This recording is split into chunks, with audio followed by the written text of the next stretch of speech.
Good morning students. हम लोग last class के अंदर डिस्कशन कर रहे थे about the Gandhi.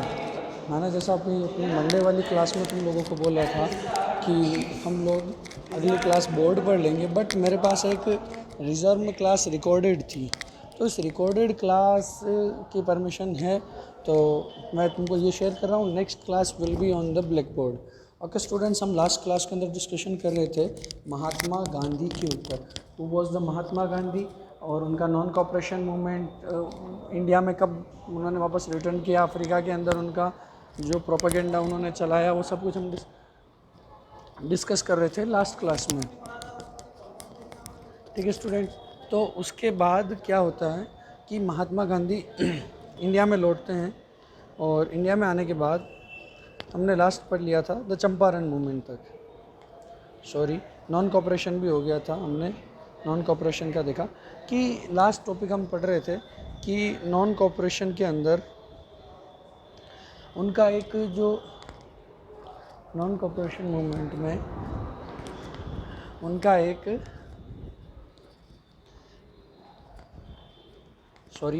Non cooperation movement हुआ, तो नॉन कॉपरेशन मूवमेंट एंड हो गया 1922 में। तो ऑल ओवर द इंडिया सब लोगों को क्या कर रहे थे, वो अरेस्ट कर रहे थे, अरेस्टिंग चालू था उन लोगों का। तो वो अरेस्टिंग हो रहा था, तो उसमें महात्मा गांधी को भी उन्होंने अरेस्ट कर लिया। अब महात्मा गांधी अरेस्ट हो गए, तो उसके बाद क्या हुआ, उनका एक अच्छा टॉपिक आता है ब्रूमफील्ड करके। उसने पूछा है, क्वेश्चन पूछा जा सकता है इसमें 12th बोर्ड के अंदर कि जब महात्मा गांधी को सेंटेंस, जब उनको पकड़ लिया नॉन कॉपरेशन के लिए, तो नॉन कॉपरेशन के लिए पकड़ लिया, तो उसके बाद क्या हुआ, तो नॉन कॉपरेशन में उनको सेंटेंस हुआ 6 ईयर का जेल सेंटेंस किया गया कि 6 साल तक उनको क्या करना है, जेल में रहना है। लेकिन हुआ बाद में था कि उनका जो कोर्ट का मार्शल चल रहा था, जब उनके ऊपर कोर्ट के अंदर उनका जब डिसीजन चल रहा था, तो उस समय क्या हुआ कि उनका जो जज था वो कौन सा था, जस्टिस C.N. ब्रूमफील्ड। ये देखिए उसमें लिखा है justice C.N. Broomfield. Justice C.N. Broomfield कौन था, जज था, और उसने कुछ एक स्पेशल स्टेटमेंट्स दिए थे महात्मा गांधी के लिए।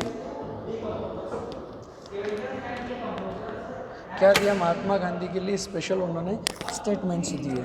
अब महात्मा गांधी के लिए उन्होंने स्टेटमेंट तो दे दिया, क्या दिया ये पढ़ते हैं। Remarkable speech while pronouncing his sentence, it would be impossible to ignore the fact, remark the जज, that you are in a different category from any person I have ever tried or am likely to try. It would be impossible to ignore the fact that in the eyes of millions of your countrymen you are a great patriot and a leader. Even those who differ from you in politics look upon you as a man of high ideals and even saintly life. उन्होंने बोला कि मैं अपनी life style के अंदर, अपनी जो life मैंने जज की लाइफ जो जी है, उसके अंदर मैं आज तक आप जैसे लोग के लिए कभी भी जज नहीं बनाऊँ, या मैंने आप जैसे लोगों के लिए कभी भी डिसीज़न नहीं दिए। हालांकि ये फैक्ट है कि आपने गुनाह किया, आपने रूल्स एंड रेगुलेशन तोड़े हैं, और आप इतने महान लोग हैं कि आप अपने कंट्री वाले लोगों के लिए आप एक आइडियल हैं, और आप उनके लिए एक पब्लिक लीडर हो चुके हैं, उनके लिए एक पैट्रियट पर्सन और सेंटली पर्सन, यानी एक संत महात्मा जैसे आप हो चुके हैं कि जो उनको आज़ादी दिला सकता है। और जो आपसे अलग सोच रखते हैं, those who have different thinking from you, वो लोग भी क्या सोचते हैं आपके बारे में कि आप पॉलिटिक्स में बहुत ऊपर के हैं। Look upon you as a man of high ideals and even saintly life. ठीक है, since Gandhi ji had violated the law was obligatory for the bench to sentence him to 6 years imprisonment, but said जज Broomfield. अब उन्होंने बोला कि 6 साल के आपके लिए उन्होंने सेंटेंस कर दिया 6 years का जेल का। If the course of events in India should make it possible for the government to reduce the period and release you, no one will be better pleased than I. अगर आपको जनता जो government अगर आपको माफ़ करती है, तो सबसे ज़्यादा खुश होने वाला पर्सन आप नहीं, आपसे भी ज़्यादा खुश होने वाला पर्सन मैं हूँ। या तो आपको माफ़ कर दे, या आपका जो सेंटेंस है उसको, जो जेल का पनिशमेंट है, प्रिजन जो है, इम्प्रिजनमेंट जो है, उसको थोड़ा रिड्यूस कर दे, तो वो सबसे ज़्यादा खुश मैं होऊंगा उस डिसीजन से। तो ये ब्रूमफील्ड का अच्छा स्टेटमेंट था। इसके आगे चलते हैं।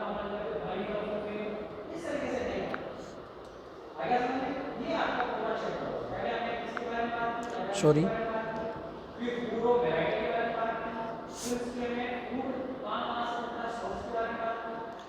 आगे चलते हैं। अब क्या हुआ, जब हमारा नॉन कॉपरेशन मूवमेंट ख़त्म हो गया तो Gandhi became a public leader. Gandhi क्या बन गए, एक पब्लिक लीडर बन गए, उसका एक रिजल्ट था।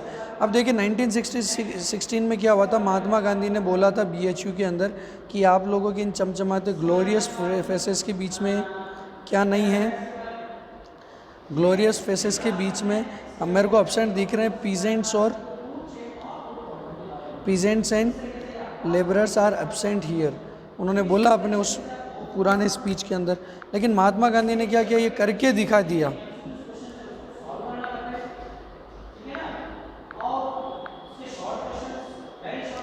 क्या करके दिखा दिया कि ये जो, सॉरी स्टूडेंट्स, थोड़ा टेक्निकल प्रॉब्लम है, मैं पॉज करता हूँ, वापस कनेक्ट होऊंगा। सो स्टूडेंट्स, वापस कनेक्ट होता हूँ मैं कि 1916 के अंदर महात्मा गांधी बनारस हिंदू यूनिवर्सिटी में एक स्पीच देते हैं कि आपके इन ग्लोरियस फेसेस के बीच में क्या एब्सेंट दिख रहा है,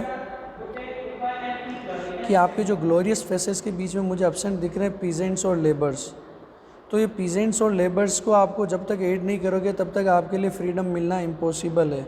अगर आपको फ्रीडम चाहिए तो आपको इन जो लोअर क्लास, लोअर स्टैंडर्ड के जो लोग हैं, इन लोगों को आपके साथ यूनाइट होना पड़ेगा। और जब तक ये यूनाइट नहीं होंगे या तब तक आप लोगों को क्या नहीं हो पाएगा, कि जब तक ये सब लोग आपके साथ यूनाइट होकर आपके साथ इस इंडियन नेशनल मूवमेंट में स्टैंड अप नहीं करेंगे, आपके साथ आगे नहीं मूव करेंगे, तब तक आप लोग इस फ्रीडम फाइटिंग को नहीं जीत पाएंगे।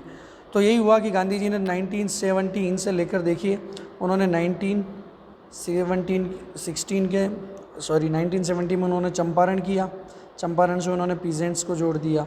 1918 के अंदर उन्होंने लेबर्स, जो अहमदाबाद की मिल थी और जो खेड़ा की जो मिल थी, वहाँ से उन लोगों के लेबर को जोड़ दिया। और 1919 में हम लोगों ने देखा उन्होंने खिलाफत मूवमेंट को क्या किया था, सपोर्ट किया। तो खिलाफत मूवमेंट को सपोर्ट किया, इसलिए उन्होंने हिंदू मुस्लिम यूनिटी को भी ऐड किया।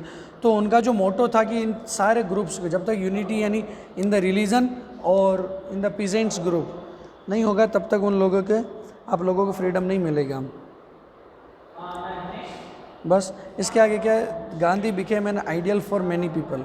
अब इसके बाद क्या हुआ, गांधी क्या बन गए, खूब सारे लोगों के लिए आइडियल बन गए।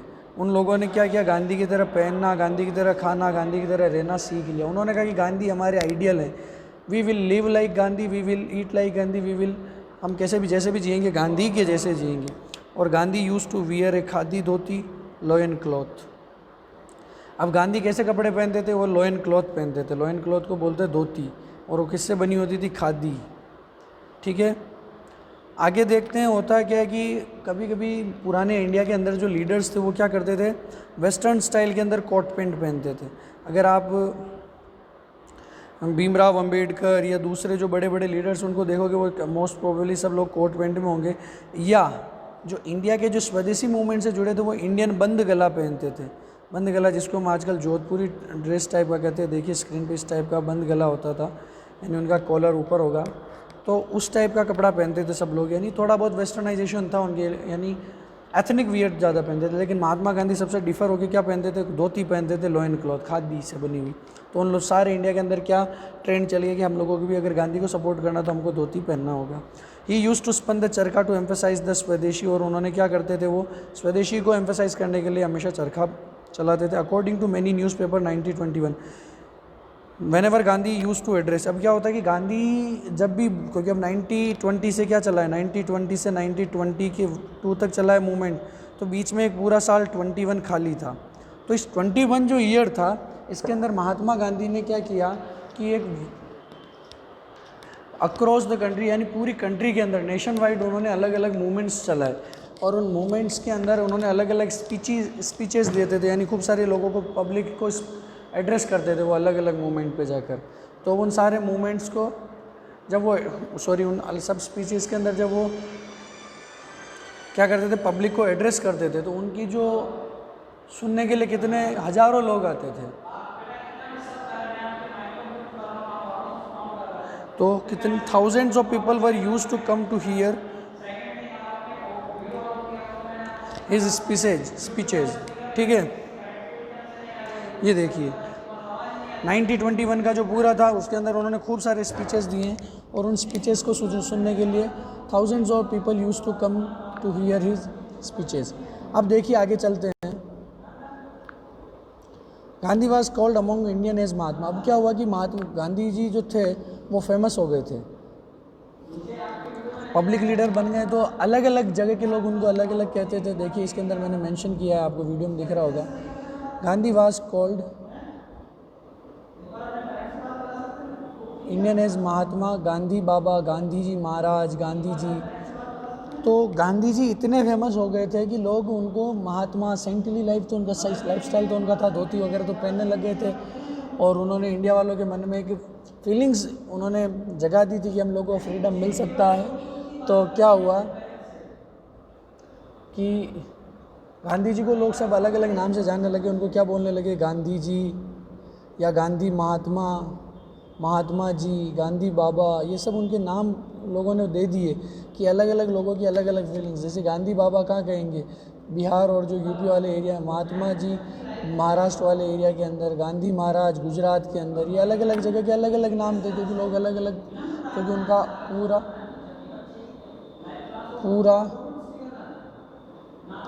पूरा इंडिया के अंदर उन्होंने अलग अलग जगह पे एड्रेस किया है अपने 1921 में। तो इन सब जगह लोग उनको अलग अलग नाम से जानते थे। तो there were some rumours about his mystical powers, यानी लोगों को ये भी उनको रूमर्स हो गया था कि गांधी जी के पास बहुत जादुई शक्तियाँ, मिस्टिकल पावर्स हैं और उन जादुई शक्तियों से क्या कर रहे हैं, हमको आज़ादी दिला देंगे। अब कुछ पॉजिटिव रूमर्स भी हैं, कुछ नेगेटिव रूमर्स भी हैं। तो पॉजिटिव रूमर्स 2-3 हम देख लेते हैं। देखिए पॉजिटिव रूमर्स 2 हैं। पहला कि एक सिकंदर साहू करके एक आदमी था, उसने महात्मा जी 15 फरवरी को अपनी बस्ती के अंदर, जो बस्ती में था बिहार में है, Mahatma ji when the karah boiling pan full of sugar cane juice is karkhana where gur was produce split into two immediately the karah actually split into two form of the middle. यानी उन्होंने बोला कि जब वो अपनी 15 अगस्त को उन्होंने अपना जो पोर्ट था उसके अंदर जब वो शुगर केन का जूस, गन्ने का जो जूस होता है उससे बनता है गुड़, तो जो गुड़ जो बन रहा था तो उसको क्या करते हैं वो लोग उबालते हैं। तो उस उबालने के दौरान क्या हुआ कि उसका जो गुड़ का जो था वो 2 पार्ट में डिवाइड हो गया। लिक्विड भी क्या हो गया, 2 पार्ट्स में डिवाइड हो गया। कैसे हो गया, जब उसने गांधी जी का याद किया या गांधी जी का नाम लिया। ठीक है। दूसरा क्या रूमर है कि a cultivator in Azamgarh said that he would believe in the Mahatma ji's authenticity if sesame sprouted on his field planted with wheat. Next day all the wheat in the field became sesame. यानी उसने क्या किया कि सारे कुछ sesame के साथ उसने वीट भी उगा दी अपने खेत में। तो उसने सोचा कि अगर महात्मा जी सच्चे हैं तो मेरे सारे जगह ये हो जाएगा, गेहूँ की जगह सब जगह क्या हो जाएगा, सेसमे हो जाएगा। तो उसने क्या कर दिया, अगले दिन सुबह होगा तो सब जगह उसके क्या हो गए, सेसमे हो गए, यानी कि वीट हट गए तो उसके अर्थ। इसका मतलब मालूम पड़ता है कि लोगों का बॉन्डिंग कितना तगड़ा हो चुका था महात्मा गांधी से। उनके अंदर बिलीव होने लगा कि उनके पास क्या है, मिस्टिकल पावर्स उनके पास हैं। वो लोग महात्मा गांधी को मिस्टीरियस पर्सन मानने लगे उनकी लाइफ के अंदर कि महात्मा गांधी जी हम लोगों को इंडियन नेशनल मूवमेंट को आगे बढ़ाएंगे और हमको आज़ादी दिला सकते हैं। There were rumours that those who opposed Mahatma Gandhi invariably meet with some tragedy. A gentleman from Gorakhpur city question the need to ply charkha इस हाउस क्वाइट। ये तो थी पॉजिटिव रूमर्स, यानी 2 टाइप की रूमर्स थी, जो लोग उनको सपोर्ट करते थे। ये है जो नेगेटिव रूमर्स हैं, जो उनको सपोर्ट नहीं करते थे। अब देखिए इसके आगे क्या हुआ। नेगेटिव रूमर्स के अंदर हम देख लेते हैं कि ये नेगेटिव रूमर्स फर्स्ट क्या है, गोरखपुर में एक आदमी था, उसने महात्मा गांधी के चरखा स्पिनिंग पर क्वेश्चन किया था कि चरखा जरूरी क्यों है, हमको वैसे भी सस्ता कपड़ा मिल जाता है, ब्रिटेन वाले अच्छा कपड़ा दे रहे हैं तो चरखे की ज़रूरत कहाँ है, ये सब कुछ उसने क्वेश्चन किया। और जैसे उसने क्वेश्चन पुट किया तो उसके घर के अंदर क्या लग गई, आग लग गई। तो ये क्या हो गया, नेगेटिव रूमर हो गया। दूसरा, इन अप्रैल 1921 उत्तर प्रदेश के कुछ लोगों ने क्या किया, someone told them to stop. Only one from amongst the group refused to stop and abused Gandhi ji. The next day his goat was bitten by 4 of his own dogs. यानी कुछ लोगों ने महात्मा गांधी जी को, एक आदमी ने, उन्होंने में से कुछ 4 लोगों के ग्रुप में से एक आदमी ने महात्मा गांधी जी को गाली दी। यानी गाली देने से रुका नहीं, उसको अपोज करने से रुका नहीं, तो अगले दिन उसकी बकरी को उसके 4 कुत्ते खा गए। तो ये कुछ पॉजिटिव और नेगेटिव रूमर्स है, आपको बुक में मिली हुई, बुक से उठाया है तो इनको पढ़ना आप। यानी रूमर्स से पढ़ने का मतलब ये नहीं कि आप रूमर्स को रट लो, कहानियाँ बना लो। रूमर्स पढ़ने का मीनिंग है कि लोगों का बॉन्डिंग कैसा था, लोग गांधी जी के बारे में अपना कैसा थिंकिंग रखते थे, वो हम लोगों को इससे देखना है। लोगों का बॉन्डिंग कितना क्लोज हो चुका था कि उन लोगों ने जो भी हो रहा है उनको ये लग रहा था कि सब कुछ महात्मा गांधी ही कर रहे हैं। इतना तगड़ा बॉन्डिंग, उनके जैसे खा रहे हैं, उनके जैसे रह रहे हैं, उनके जैसे पहन रहे हैं, उनके जैसे लाइफस्टाइल फॉलो कर रहे हैं, उनके जैसे उन्होंने सब कुछ स्टार्ट कर दिया। तो महात्मा गांधी ऐसे पब्लिक लीडर ऐसा हुए कि लोगों का बाउंडिंग इतना उनसे तगड़ा हो गया कि वो लोग उनके जैसे रहने खाने सब कुछ करने लगे। आगे चलते हैं। गांधी जी, अब देखो एक क्वेश्चन इंपॉर्टेंट बनता है जो बहुत सारे कम्पिटिटिव एग्ज़ाम और एज वेल एज आपके बोर्ड के एग्ज़ाम में भी पूछा गया है कि महात्मा गांधी हमेशा किसको एम्फेसाइज करते थे? लोकल लैंग्वेज को। अगर आपको किसी भी मूवमेंट को फैलाना है तो लोकल लैंग्वेज में आपको फैलाना होगा, ठीक है। अगर मुझे मान लीजिए कोई भी चीज़ इंडिया में जाके अपने भिलवाड़ा में आके बेचनी है, तो यहाँ पे मैं आके उस चीज़ को अंग्रेज़ी में बेचूंगा तो जितना मैं टोटल बेच पाऊँगा उसका 1% या 2% लोग खरीदेंगे, क्योंकि खूब सारी इंडिया अपने भिलवाड़ा के लोगों को इंग्लिश इतना उनका लैंग्वेज नहीं, लोकल लैंग्वेज इंग्लिश नहीं है। लेकिन अगर वही मैं लोकल लैंग्वेज अपने मेवाड़ी या हिंदी में बोल के समझाऊंगा, हिंदी में बोलूँगा तो फिर भी 50% खरीद लेंगे। और वही चीज़ अगर मैं अपनी लोकल लैंग्वेज मेवाड़ी में समझाऊंगा तो क्या हो जाएगा? 100% विल बोट दिस। लेकिन क्या होगा? महात्मा गांधी ने क्या बोला कि अगर आपको इंडियन नेशनल मूवमेंट स्प्रेड करना है तो आपका कम्युनिकेशन किस में होना चाहिए? लोकल लैंग्वेज में। अब लोकल लैंग्वेज का उन्होंने डिमांड कर दिया तो क्या हुआ? एक इंपॉर्टेंट चीज़ हुई जो कम्पिटिटिव एग्ज़ाम के अंदर भी पूछा जाता है। ये भी जो RS 2018 का रिजल्ट आया, इसका जो प्री का एग्ज़ाम था, अभी मेंस का रिजल्ट आया, इसका प्री के एग्ज़ाम में क्वेश्चन पूछा गया था कि जो कांग्रेस की जो प्रोविंसेस कमेटी थी, प्रोविंसेस कमेटी, प्रोविंसेस क्या होता है आपको मालूम है? प्रांत। ये पूरा इंडिया में ड्रॉ कर देता हूँ। तो इंडिया को उन्होंने क्या किया? अलग अलग पार्ट्स में इंडिया डिवाइडेड था, तो इन सारे पार्ट्स के अंदर क्या हुआ? अलग अलग कमेटी डिवाइड की गई, यानी इनको बोलते हैं हम स्टेट। अभी प्रेजेंट टाइम में तो बोल रहे हैं, लेकिन स्टेट के साथ साथ उस समय क्या थे? प्रोविंसेस थे बड़े बड़े। तो इन प्रोविंसेस के अंदर भी क्या हुआ? अलग अलग लैंग्वेज चलती थी।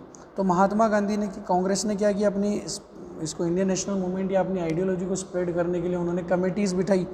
अब वो कमेटीज़ जो बनाई थी उन्होंने किस बेस पे बनाई थी? ये क्वेश्चन पूछा जा चुका है। वो किस बेस पे बनी थी? लोकल लैंग्वेज के बेस पे उन्होंने बिल्ड की थी। याद रखिएगा कि जो कांग्रेस की प्रोविंसेस कमेटी थी, they were made on the base of local language. Important, the provisional committees of Congress were made on the basis of linguistic reasons, not on the artificial boundaries by British India. यानी linguistic reasons में उन्होंने बताया। linguistic reasons क्या होंगे कि भिलवाड़ा के अंदर मेवाड़ी का ए शेड बोला जाता है, अजमेर के अंदर मेवाड़ी का ए शेड प्लस मारवाड़ी का ए शेड बोला जाता है, चित्तौड़ के अंदर प्योर मेवाड़ी बोली जाती है, उदयपुर के अंदर मेवाड़ी का ABC 3 अलग अलग शेड बोले जाते हैं। तो लिंग्विस्टिक, यानी ये तो हो गया, सब कुछ हो गया। ऐसे ही क्या होता है कि यूपी के अंदर कुछ लोग, बिहार के अंदर कुछ लोग भोजपुरी बोलते हैं, ऊपर वाले में मैथिली भाषा बोलते हैं, बीच में कुछ लोग हिंदी और प्लस यूपी वाली बोलते हैं, कुछ वो लोग प्योर इधर बिहारी वाले बोलते हैं। तो अलग अलग ये जो थे उन्होंने फिर क्या कर दिया? इस लिंग्विस्टिक रीजन पे इनको बांट दिया। यानी जो लैंग्वेज के आधार पर जो उन्होंने लिमिट डिसाइड की कि इसके आगे लोग गुजराती बोलेंगे, इसके पहले लोग क्या बोलेंगे? मेवाड़ी बोलेंगे। तो लिंग्विस्टिक आधार पर, जो लिंग्विस्टिक रीजन थे, उस आधार पर उन्होंने क्या बनाई? कांग्रेस की प्रोविजनल कमिटीज़ बनी। Gandhi was arrested in 1922 and released from jail in 1924। Gandhi ji को 1922 में अरेस्ट कर लिया गया और 1924 के अंदर गांधी जी को वापस छोड़ दिया गया। 2 साल का उनको जेल हुआ। अब गांधी जी जैसे ही बाहर निकले तो उन्होंने क्या डिसाइड किया कि अब मैं पॉलिटिक्स से अपने आप को दूर रखूँगा। उन्होंने अपने आप को क्या किया? थोड़ा सेपरेट कर लिया इंडियन पॉलिटिक्स से, और उन्होंने अलग अलग, यानी सोशली उन्होंने सोशली क्या किया? लोगों को जागरूक करना स्टार्ट किया। सोशली रिफॉर्मेशन के लिए उन्होंने वर्क किया, जिसके अंदर अनटचेबिलिटी, यानी जो लोअर क्लास के लोग थे उन लोगों के लिए untouchability, plus Hindu Muslim unity के लिए उन्होंने क्या किया? काम करना स्टार्ट कर दिया। तो 1924 से 28 तक महात्मा गांधी शांत रहे, लेकिन 1928 के अंदर महात्मा गांधी वापस क्या हो गए? एक्टिव हुए। उन्होंने बोला कि मैं वापस एक्टिव हो रहा हूँ इंडियन पॉलिटिक्स में। हुआ ये उसके बाद कि Gandhi ji then he set is goal homespun cloth, khadi and abolition of untouchability, उन्होंने सोशली इकोनॉमिक लिया। अब देखिए महात्मा गांधी जी के जो नॉन कॉपरेशन मूवमेंट ख़त्म हुआ उसके बाद उन्होंने कुछ एस्पेक्ट्स डिसाइड किए। अब महात्मा गांधी का भी रोल कहाँ था? और उन्होंने कौन कौन से एस्पेक्ट डिसाइड किए वो देख लेते हैं। Political, he was doing well by his movements. Politically तो हमेशा देखिए पॉलिटिकल एस्पेक्ट देखते हैं कि ये पॉलिटिकली एस्पेक्ट के अंदर उन्होंने अपने मूवमेंट्स के थ्रू पॉलिटिकली ब्रिटिश गवर्नमेंट के ऊपर प्रेशर डाल ही रखा था। कांग्रेस के अंदर भी उनको एक बहुत ऊंचा वाला पद मिला हुआ था, ये सब कुछ उसके अंदर चल रहा था। लेकिन सोशली क्या था, सोशली क्या था महात्मा गांधी के पास कि उन्होंने क्या किया, इंडियन सोसाइटी के अंदर तो रिफॉर्मेशन स्टार्ट कर दिया। Socially he wants to the Indian society should get rid out of social evil such as child marriage and untouchability. उन्होंने पॉलिटिकल तो अपना रिफॉर्मेशन स्टार्ट कर दिया, अपना कांग्रेस के अंदर पोजीशन था, सब कुछ डिसीजन। सोशली उन्होंने क्या किया, अनटचेबिलिटी को ख़त्म करना, और उन्होंने बोला कि wants that Indian society should get rid out of the social evil, यानी सोशल एविल जो थे वो कौन से थे, अनटचेबिलिटी और चाइल्ड मैरिज उनके लिए, यानी बाल विवाह और अस्पृश्यता हिंदी में बोले, यानी छुआछूत और बच्चों का विवाह, चाइल्ड मैरिज और अनटचेबिलिटी, इन दोनों के रिमूविंग के लिए, अबोलिशन के लिए उन्होंने वर्क स्टार्ट किया। ये हो गया सोशली। पॉलिटिकली वो अच्छा कर रहे थे, पॉलिटिकली हो गया, सोशली हो गया, स्क्रीन पर भी देखते रहिए आप। और थर्ड हो गया इकोनॉमिकली। अब इकोनॉमिकली उन्होंने कुछ नहीं किया, हमको लगता है कि इकोनॉमी उसमें उनका कुछ नहीं था, लेकिन इकोनॉमिकली उन्होंने क्या, उन्होंने किसको एम्फेसाइज़ किया, इंडियन मेड गुड्स को, यानी जो चीज़ें बनाओ कहाँ बनाओ, इंडिया में बनाओ। इसलिए उन्होंने क्या करते थे, चरखा चलाते थे। चरखा चलाने से क्या बनेगा, खादी बनेगी। खादी बनेगी तो खादी से क्लॉथ बनाएंगे, इंडियन मेड क्लॉथ होगा, और इंडियन मेड क्लॉथ होगा तो इंडिया के अंदर एम्प्लॉयमेंट बढ़ेगा, और इंडिया का जो पैसा है वो इंडिया में ही रहे।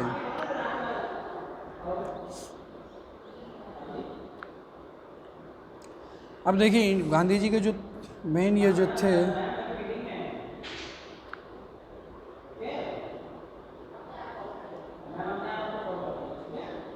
टेक्निकल थोड़ा प्रॉब्लम हो जाता है, तो हम लोग गांधी जी के 3-4 हमने एस्पेक्ट्स देख लिए हैं कि महात्मा गांधी का ये जो पॉलिटिकल इम्पोर्टेंट उन्होंने किस रीज़न पे दिया, उन्होंने पॉलिटिकल, इकोनॉमिक, सोशल सब हमने देखा।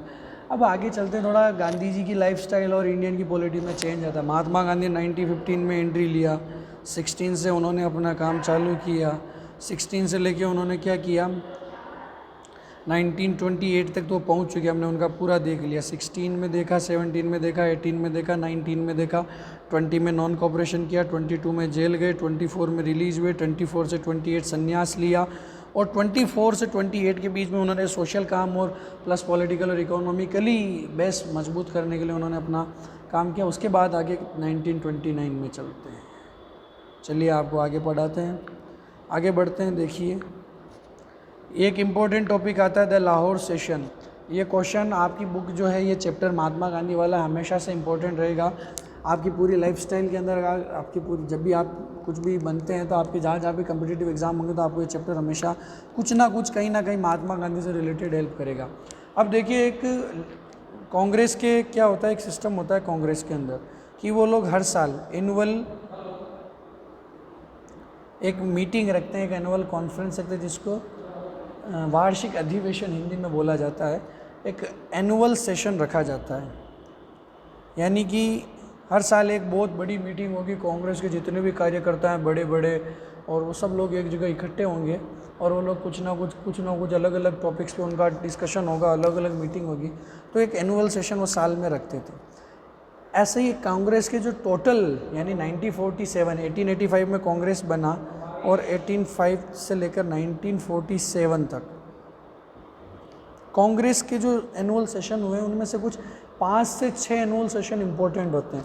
उसके अंदर बॉम्बे वाला जो फर्स्ट था उसके अंदर कांग्रेस बनी, फिर सूरत, लाहौर और कानपुर, लखनऊ, ये कुछ 2, 3, 4, 5 है जिनका मैं आपको लिस्ट प्रोवाइड करा दूंगा। ये कुछ इंपॉर्टेंट इसके सेशन होते हैं। तो एक इम्पोर्टेंट सेशन हुआ था 1929 में, कहाँ हुआ था, लाहौर के अंदर। लाहौर पाकिस्तान में है, लेकिन उस समय इंडिया में था, पार्टीशन नहीं हुआ था। तो लाहौर सेशन दो चीज़ के लिए इम्पोर्टेंट जाना जाता है। क्वेश्चन पूछा जा सकता है कि Lahore was important for, Lahore के अंदर कौन सी चीज़ें हुई थी जिसलिए उसको इतना इम्पोर्टेंट माना जाता है। तो लाहौर दो चीज़ के लिए माना जाता है। पहला, Jawaharlal Nehru became the president of the Congress. Jawaharlal Nehru क्या थे? कांग्रेस के प्रेसिडेंट बने फर्स्ट टाइम। कांग्रेस के फर्स्ट टाइम प्रेसिडेंट बने थे। कौन बने थे? Jawaharlal Nehru was became first time president of Congress. और दूसरा क्या हुआ? डिमांड ऑफ पूर्ण स्वराज्य was important on this session. पहला हमने देख लिया, जवाहरलाल नेहरू फर्स्ट टाइम कांग्रेस के प्रेसिडेंट बने लाहौर सेशन के अंदर। कब हुआ था? 1929 में। दिसंबर में होते थे, हमेशा याद रखिए। 1920 कोई भी कांग्रेस का एनुअल सेशन दिसंबर में होता था। तो लाहौर का पहला तो रीज़न हो गया कि वहाँ पर जवाहरलाल नेहरू प्रेसिडेंट बने। दूसरा क्या हुआ था कि पूर्ण स्वराज्य, पूर्ण स्वराज का मीनिंग होता है फुल रूल। फुल रूल जो था उसकी डिमांड, यानी कि अब हमको कोई छोटी मोटी डिमांड नहीं करनी, हमको मेडिसिनल या मेडिसिन से रिलेटेड या मेडिकल हेल्प चाहिए हमको, या एजुकेशनल हमको हेल्प चाहिए, या हमको पॉलिटिकली या आपकी काउंसिल में हमको मेंबरशिप चाहिए, हमको ये चाहिए वो, कोई डिमांड नहीं। एक ओनली वन डिमांड, ओनली पूर्ण स्वराज, यानी सारे सेल्फ रूल होना चाहिए हम लोगों का, फुल सेल्फ रूल, हमारे को रूलिंग मिलना चाहिए। तो इसकी डिमांड पहली कब हुई थी? 1929 के लाहौर अधिवेशन में, लाहौर सेशन के अंदर। तो याद रखिए, दो लिए चीज़ों के लिए इम्पोर्टेंट था। फर्स्ट टाइम प्रेसिडेंट कब बने? जवाहरलाल नेहरू 1929। और दूसरा क्या था कि पूर्ण स्वराज्य का डिमांड हुआ था कहाँ पर? लाहौर के अंदर। First time the demand of full self rule was, कब उठी ये डिमांड? 1929 के लाहौर सेशन के अंदर। ठीक है, एक और चीज़ डिसाइड हुआ उस दिन, ये इंपॉर्टेंट है। अभी हम देखते हैं 15 अगस्त और 26 ऑफ जनवरी। 15 अगस्त को हम मनाते हैं इंडिपेंडेंस डे। इंडिपेंडेंस डे हम मनाते हैं 15 अगस्त को। और एक चीज़ मनाते हैं हम, रिपब्लिक डे कब मनाते हैं? 26 जनवरी। अब हमको ये तो मालूम है कि, तो स्टूडेंट्स देखो, हम 26 जनवरी मनाते हैं क्योंकि इस दिन हमारा रिपब्लिक डे और हमारा जो कॉन्स्टिट्यूशन है उसको रिलीज़ किया गया, उसको इम्प्लाई किया गया था।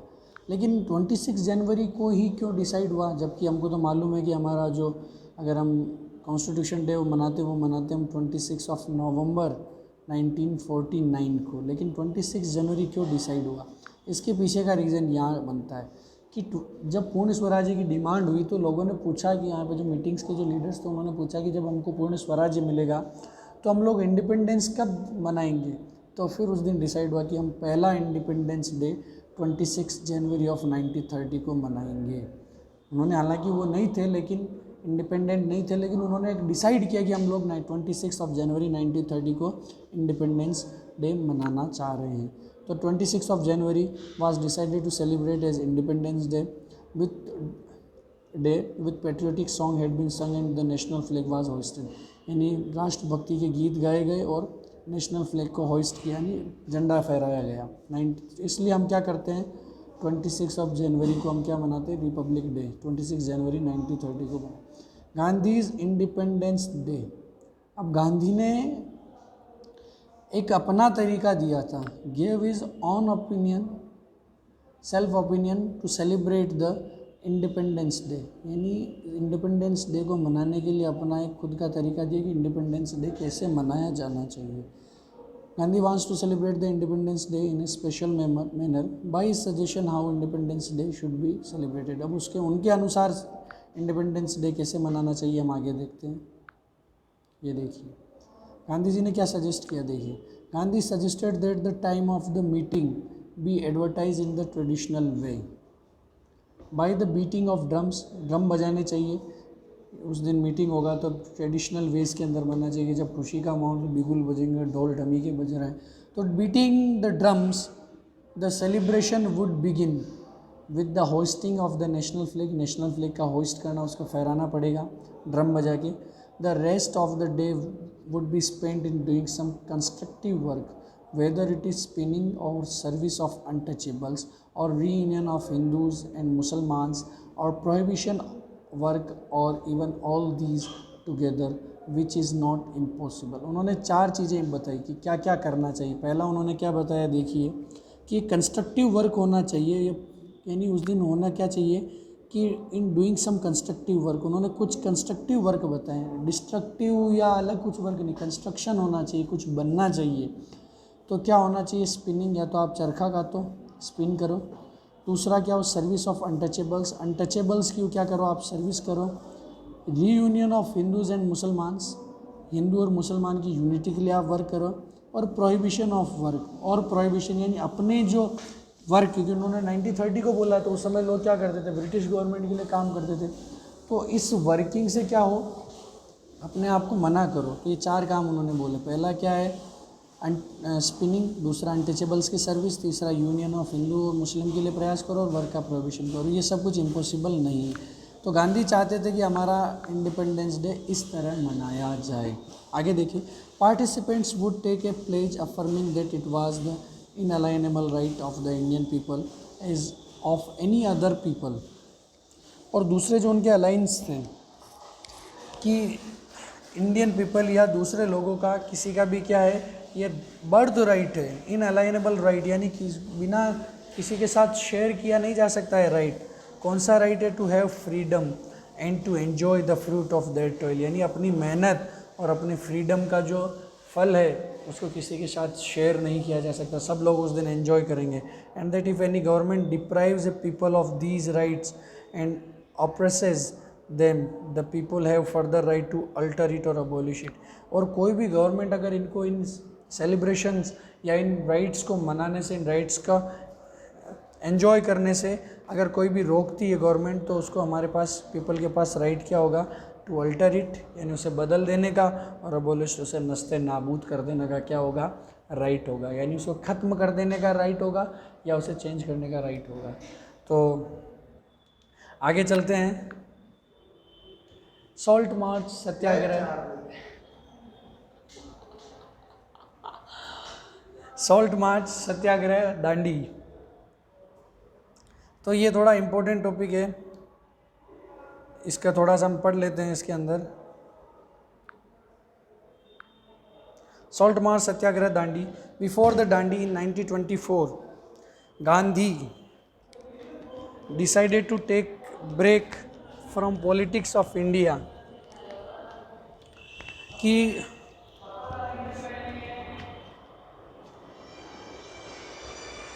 सो स्टूडेंट्स क्या हुआ कि दांडी जब 1924 के अंदर 1930 के अंदर क्या हुआ, एक मार्च निकला, दांडी मार्च, जिसको बोलते हैं हम दांडी मार्च, एक सॉल्ट मार्च करके भी बोला जाता है। तो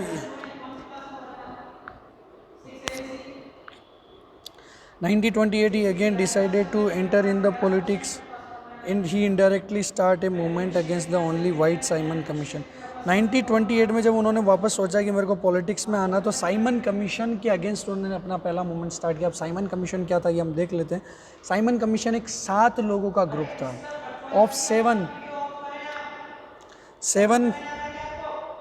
पीपल का ग्रुप था, 7 पीपल का ग्रुप था। और इसके अंदर सारे के साथ कौन थे, वाइट लोग थे, गोरे लोग ही थे, कोई भी इंडियन को उन्होंने शामिल नहीं किया। साइमन कमीशन इंडिया आया क्यों था, ये क्वेश्चन भी पूछा जा सकता है कि why Simon commission came to India. तो उन्होंने इंडिया का पॉलिटिक्स, इंडिया के काउंसिल, इंडिया के अंदर टैक्सेशन सिस्टम, इंडिया के लोगों की नेसेसिटीज़, इंडिया के लोगों का सिचुएशन, उनका ऊपर एट्रोसिटीज़ जो हो रहे हैं, सबको देखने के लिए एक कमीशन बनाया गया, जो वहाँ पर रिपोर्ट करेगा ब्रिटिश पार्लियामेंट में। तो उस रिपोर्ट को बनाने के लिए साइमन कमीशन आया था। तो 7 जनों को भेजा उन लोगों ने। तो 7 ही जने कौन थे, गोरे लोग थे। उसमें इंडिया वाला नहीं था कि बता सके हम लोगों की हालत है। सब लोग वही देखेंगे अपने व्यू से और वही डिसाइड करेंगे कि इंडिया के अंदर कुछ गलत हो रहा है या नहीं हो रहा है, या सब कुछ सही चल रहा है। तो लोगों ने इसका सीधा मना कर दिया कि, तो लोगों ने इसके अगेंस्ट चले गए, उन्होंने रिवोल्ट करना स्टार्ट कर दिया, उन्होंने रिफ्यूज़ कर दिया, इसको डिनाई कर दिया कि हम लोग साइमन कमीशन को नहीं पाएँ।